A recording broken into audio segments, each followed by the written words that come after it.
This week's book review is about China. Welcome, Nevil Gibson. You've read Mayo After China by Frank Dicotta. He's a well-known Chinese expert. What does he have to say? Well, this is his fourth book on China. There's the three that he wrote about going up to 1976, the death of Mao. These are very, very critical books. They dig into the massacres, everything. Also looks very hard at the economic sort of setup. So this book starts in 1976, runs through till 2012, which was when Xi Jinping took over the leadership, and there's a little epilogue at the end which gives a quick summary of what he thinks is going to happen in the future. He bases his books on archives. How does that differ from other books on China, do you think? Yeah, Dicotta's famous for this archival research.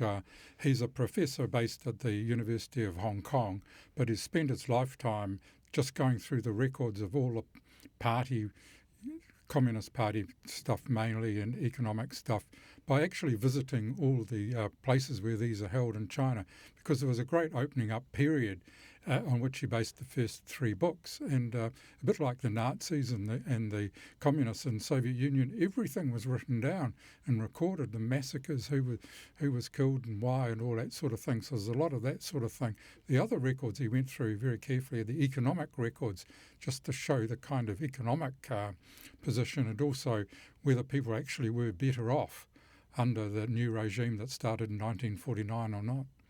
You say Dicotta says that the Communist Party's policies haven't changed since 1949. He makes a big point that continues throughout all of the books, and he emphasises this consistently, that the Communist Party has no intention of splitting its economic role, which is ownership of virtually everything, and control, and the political side of it. So he sees anyone who says there's going to be some sort of democracy in China, no matter how prosperous that country might get, that this system of economic and political control moves together, and you cannot reform one without the other. And he says there's no real reforms that have gone on at all. That's his basic theme. A lot has changed, though, since Mao's death in 1976. Will China be able to maintain its momentum, do you think? Yes, a critical period was the Tiananmen Square in 1989. That basically turned a lot of the world off China, but they managed to bury that fairly quickly. Within 2 years, the Chinese economy went into what you might call an overdrive, growth at all costs. And this was a deliberate party policy. You had the tax-free zones and that sort of thing. But Dicotta says that basically they borrowed for every $3 that was lent out to 500 top enterprises in 2001, I think was the year he chose, they got two yuan back. In other words, they were destroying capital hugely. The country is built on debt, and everybody in China, right down to the grassroots little villages, all were trying to outperform each other with goods they could produce. So they produced all these goods. They didn't care what the cost, and then they exported it to the world, undercutting everybody else. That's basically the model, he says. And he has other people describing it as basically over-leveraged. I'd call it a Ponzi scheme almost, but so far it works. But he doesn't say it'll work forever. So the current leader began his rise to the top in 2012.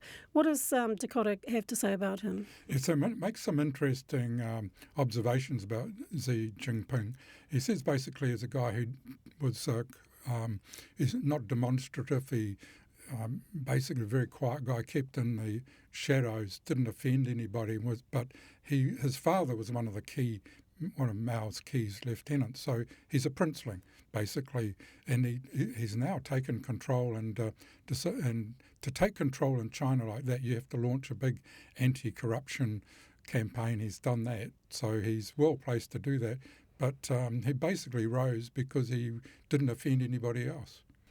There are a lot of books about China. How do you rate this one compared to others? There certainly are, and some of them are getting quite critical.